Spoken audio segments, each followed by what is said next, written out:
అందరికీ నమస్తే అండి. ఈ కోటి దీపోత్సవంలో నిజంగా పాల్గొనడం మన అదృష్టమనే చెప్పాలి.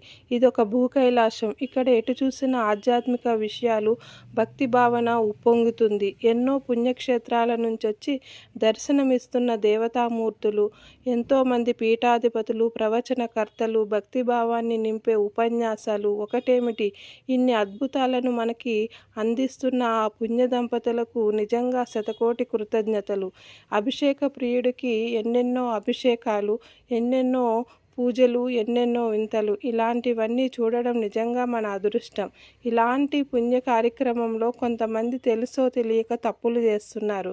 ఈ కార్యక్రమానికి జుట్టులు ఎరవబోసుకొని వస్తున్నారు. దయచేసి అలా రావద్దండి. ఇంకొకటి, దీపాలు అందరికీ వెలిగించే అవకాశం కల్పించండి. మీ దీపాలన్నీ మీ తులసమ్మ దగ్గర వెలిగించండి. ప్రతి ఒక్కరికి ఒక దీపం వెలిగించే అవకాశాన్ని కల్పించండి.